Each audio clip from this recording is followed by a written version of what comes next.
Perkenalkan, saya Niputu Mestiani Widyarta dengan 3 digit terakhir 036. Di sini saya akan menjelaskan mengenai pendahuluan. Yang pertama, cyclothymia disorder merupakan gangguan mood yang menyebabkan naik turunnya tingkat emosi. Perubahan suasana hati pada cyclothymia lebih ringan dibandingkan dengan gangguan bipolar. Penderita cyclothymia biasanya mengalami mania ringan, diikuti dengan depresi ringan. Kedua fase ini terjadi secara bergantian dengan fase stabil terjadi di antara kedua fase tersebut. Hipomania adalah suatu kondisi terjadinya periode perubahan suasana hati atau emosi serta tingkat energi dan aktivitas yang luar biasa tinggi. Dalam klasifikasi gangguan mental internasional DSM-5 dan ICD-10, cyclothymia dianggap sebagai subtipe bipolar disorder.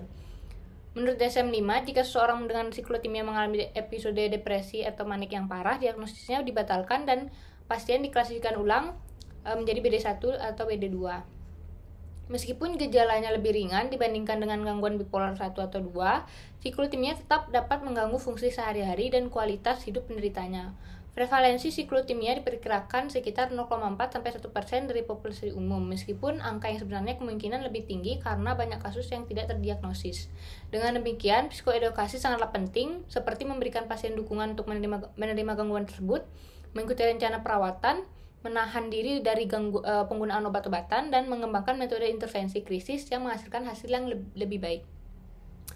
Selain itu, konseling harus berfokus untuk membantu pasien mengembangkan keterampilan refleksi diri yang lebih baik untuk berpikir lebih psikologis, mengatur keadaan diri dengan lebih efektif, dan mengekang impulsif yang berbahaya. Penting bagi pasien untuk memahami bahwa ketidakstabilan emosi menyebabkan gangguan ini. Baik, untuk rumusan masalahnya, yang pertama, apa saja faktor resiko dari gangguan cyclothymia? Yang kedua, apa saja manifestasi klinik dan dampak dari cyclothymia? Kemudian, bagaimana pengobatan dan manajemen cyclothymia? Selanjutnya, tujuan dari penulisan student project ini adalah untuk memberikan pemahaman tentang cyclothymia, termasuk faktor risiko dan dampak dari gangguan cyclothymia. Kemudian, manfaat penulisan. Untuk manfaat bagi penulis, yang pertama, student project ini digunakan sebagai bentuk penugasan pada blog The Behavioral Change and Disorder serta sebagai sumber untuk edukasi. Yang kedua, melatih kemampuan dalam literasi serta menggabungkan review bacaan melalui pencarian informasi berbagai sumber terpercaya seperti artikel kesehatan kementerian dan jurnal-jurnal ilmiah yang tersedia. Kemudian yang ketiga, meningkatkan pemahaman penulis terhadap blog The Behavioral Change and Disorder. Kemudian yang keempat, menerapkan dan mengembangkan kemampuan dalam penulisan karya tulis. Untuk manfaat bagi institusi, yang pertama memberikan tambahan pengetahuan terutama mengenai cyclothymia. Kemudian yang kedua, sarana pengembangan ilmu pengetahuan terkini melalui referensi materi terkait. Kemudian yang ketiga, sebagai bahan pembelajaran serta referensi yang dapat dikembangkan kepada mahasiswa. Yang keempat, sebagai tambahan literatur yang berkaitan dengan teori cyclothymia. Untuk manfaat bagi halayak umum, yang pertama membantu meningkatkan pemahaman mengenai cyclothymia, kemudian yang kedua membantu menghindari kesalahpahaman dan stigma terhadap gangguan mental seperti cyclothymia dan mendorong masyarakat untuk lebih menerima dan mendukung individu dengan kondisi ini. Sekian dari saya, akan dilanjutkan oleh teman saya. Terima kasih. Baik, terima kasih atas kesempatan yang diberikan. Sebelumnya, perkenalkan nama saya Afifa Susriah dengan 3 digit NIM terakhir 088. Pada kesempatan kali ini, saya akan menjelaskan definisi tentang cyclothymia. Jadi, cyclothymia adalah gangguan suasana hati primer yang seringkali diabaikan dalam penelitian dan praktis klinis. Meskipun mungkin merupakan bentuk gangguan bipolar yang paling umum, dikenali dalam DSM-5 sebagai bagian dari gangguan suasana hati bipolar. Cyclothymia ditandai oleh gejala depresi dan hipomanik yang tidak memenuhi kriteria lengkap untuk didiagnosis gangguan bipolar atau depresi mayor. Gangguan ini sering muncul pada usia muda dengan reaktivitas suasana hati yang temperamental dan disregulasi emosional, menjadikannya sulit untuk didiagnosis. Cyclothymia seringkali keliru didiagnosis sebagai gangguan kepribadian, terutama gangguan kepribadian klaster B karena tumpang tindih kriterianya dengan diagnosisnya. Baik, izin melanjutkan. Perkenalkan, nama saya Nia dengan 3 digit NIM terakhir 062. Jadi, di sini saya sedikit menjelaskan tentang epidemiologi dari cyclothymia. Jadi, gangguan cyclothymia itu dimulai pada masa remaja atau awal dewasa dengan onset yang kurang jelas dan perjalanan penyakit yang persisten. Yang artinya cyclothymia ini berlangsung dalam jangka waktu lama dan gejalanya itu muncul berulang atau terus-menerus. dengan prevalensi gangguan siklotimia ini sebesar 0,04% sampai 1%, itu artinya di sebuah populasi menunjukkan bahwa jumlah penderita gangguan siklotimia itu sangat kecil atau langka. Jadi gangguan ini berlangsung setidaknya 2 tahun atau 1 tahun pada anak-anak dan remaja. Mungkin sekian dari saya, terima kasih. Baik, terima kasih. Selanjutnya saya akan menjelaskan mengenai etiologi dari siklotimia. Nama saya Matthew Christianusi dengan 3 digit NIM terakhir 010. Hal yang paling pertama atau utama dari penyebab siklotimia sendiri itu ada stres. Dan banyak hal yang dapat mempengaruhi stres tersebut. Ada yang paling utama ada faktor lingkungan seperti adanya kesenjangan keluarga ataupun kekerasan seksual ataupun kekerasan fisik lainnya. Untuk dampak dari stres tersebut yang berlebihan itu dapat menyebabkan gangguan pada kerja HPA aksis, lebih tepatnya di bagian hipokampal, di mana itu akan meningkatkan produksi kortisol yang berlebihan. Dan kadar kortisol yang tinggi tersebut dapat mengganggu regulasi dari reseptor untuk mengikat 5-HT atau serotonin sendiri. Gangguan dalam regulasi tersebut dapat menyebabkan berbagai episode yang berbeda, mulai dari episode hipomanik ataupun episode depresif itu sendiri, yang dapat kita sebut dysregulasi mood atau emosi. Sekian yang dapat saya sampaikan tentang etiologi dari siklotimia. Perkenalkan, nama saya Madari Praja Ramananda dengan 3 digit NIM terakhir 229. Kali ini saya akan membahas mengenai manifestasi klinis siklotimia. Yang pertama itu ada hipomania ringan. Hipomania ringan ini contohnya suasana hati meningkat irritable dan berlangsung selama beberapa hari. Kemudian peningkatan energi dan aktivitas fisik atau mental, bicara lebih banyak dengan sedikit kebutuhan tidur. Kemudian rasa percaya diri tinggi dan keterlibatan dalam aktivitas beresiko. Yang kedua ada depresi ringan. Depresi ringan ini contohnya suasana hati rendah dan kehilangan minat, perubahan nafsu makan, insomnia atau hipersomnia, kelelahan dan kesulitan berkonsentrasi, dan yang terakhir perasaan tidak berharga atau bersalah. Terima kasih. Baik, sebelumnya perkenalkan, saya Michelle Natali Simon dengan 3 digit NIM terakhir 166. Sebelumnya saya akan menjelaskan dampak siklotimia. Dengan gejala yang ditimbulkan dari siklotimia berupa gejala depresi dan juga gejala hipomania, hal ini dapat berpotensi berkembang dan juga meluas secara kronis dan menimbulkan beberapa dampak tertentu bagi para penderitanya. Contohnya saja, yang pertama ada aktivitas melukai diri sendiri atau bahkan keinginan untuk bunuh diri. Selanjutnya ada emosi yang labil, kehilangan pekerjaan, permasalahan interpersonal, hipersensitivitas, perceraian, aktivitas seksual yang bebas, dan juga masalah keuangan. Dan dampak ini juga memungkinkan bahwa akan terjadi secara berulang pada penderitanya. Selain itu juga ada beberapa penderita siklotimia yang mengalami dampak berupa nyeri somatik. Nah, nyeri somatik yang dapat dialami diantaranya yaitu keluhan sakit kepala, berat badan menurun, kerontokan rambut, nyeri dada, serta rasa lelah yang berlebihan atau astenia. Dan sebelumnya perkenalkan, nama saya Muhammad Ifat Fadilah dengan 3 digit NIM terakhir 251. Jadi untuk pembahasan selanjutnya di diagnosis siklotimia itu di sini ada metode diagnostik siklotimia.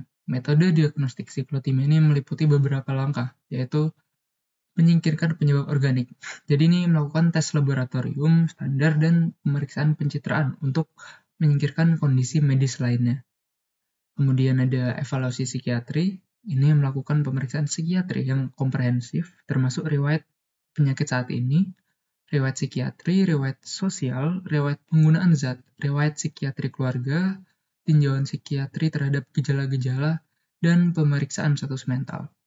Kemudian ada kuesioner yang telah divalidasi, jadi menggunakan alat bantu seperti kuesioner mungkin TEMS-A dan cyclotimic hypersensitivity untuk penilaian yang lebih objektif.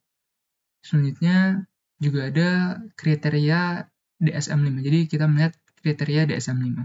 Ini memastikan gejala itu telah muncul setidaknya selama 2 tahun dengan kestabilan suasana hati yang tidak lebih dari 2 bulan berturut-turut dan gangguan yang signifikan dalam kehidupan pasien. Perkenalkan, nama saya Talita Hidi Putri dengan 3 digit NIM terakhir 191. Di sini saya menjelaskan mengenai kriteria diagnosis dari siklotimia berdasarkan DSM-5 dan juga ICD-10. Berdasarkan DSM-5 sendiri terdapat beberapa kriteria seperti setidaknya terjadi selama 2 tahun, lalu selama periode 2 tahun ke atas, periode hipomanik dan juga depresi itu telah terjadi, setidaknya selama beberapa waktu, dan pasien tidak mengalami gejala tersebut selama lebih dari 2 bulan dalam satu waktu. Lalu gejala yang ditimbulkan tidak dapat diartikan dengan sebuah gangguan mental lain seperti skizofrenia. Lalu gejala yang ditimbulkan bukan disebabkan oleh suatu zat ataupun kondisi medis lainnya. Lalu yang terakhir, gejala yang ditimbulkan itu menyebabkan tekanan ataupun gangguan signifikan secara klinis dalam lingkungan kehidupan sosial, pekerjaan, dan juga bidang lainnya. Sedangkan berdasarkan ICD-10, kriteria diagnosisnya itu adalah adanya gangguan suasana hati yang kronis, lalu adanya gangguan suasana hati yang berlangsung selama 2 tahun, lalu gejala yang terjadi itu tidak cukup parah untuk memenuhi kriteria dari episode manik ataupun episode depresi mayor. Lalu gangguan mood yang tidak dapat dijelaskan oleh kondisi jiwa lain. Lalu gejala yang ditimbulkan tidak disebabkan oleh zat ataupun kondisi medis lain. Dan yang terakhir, gangguan ini menyebabkan tekanan ataupun gangguan fungsi yang cukup signifikan. Sekian, terima kasih. Baik, perkenalkan, nama saya Dewa Ayu Agung Pramasi Besang dengan 3 digit NIM terakhir 114. Di sini saya akan menjelaskan diagnosis banding dari siklotimia. Yang pertama itu ada Major Depressive Disorder yang ditandai dengan munculnya 1 atau lebih episode depresi mayor yang berlangsung setidaknya selama 2 minggu. Perbedaan antara gejala dari MDD dan juga siklotimia ini terletak pada durasi episode depresi, gejala manik, dan juga fungsi penderita secara sosial. Pada MDD, penderita mengalami episode depresi yang berlangsung lebih lama dengan intensitas yang lebih berat. Kemudian selanjutnya ada Bipolar Disorder Type 2 yang didefinisikan dengan sebuah pola depresi dan juga hipomanik.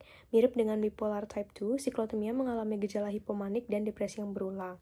Namun, gejala depresi dan hipomanik pada siklotimia tidak cukup kuat atau tidak berlangsung lama sehingga tidak memenuhi syarat sebagai episode hipomanik atau depresi.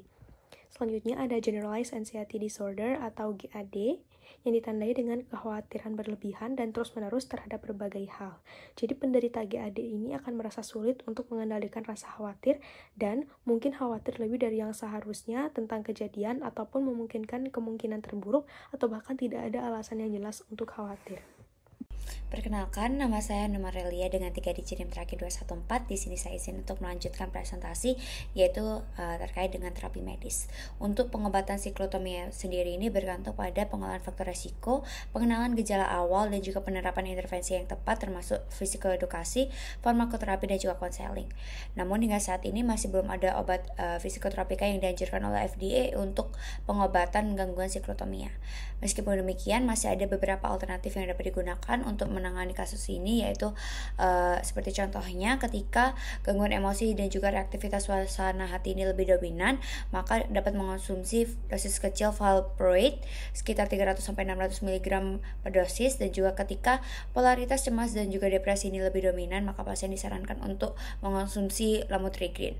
Sementara lithium itu dapat digunakan pada pasien dengan siklus cemas yang jelas dan juga mempengaruhi intensitas.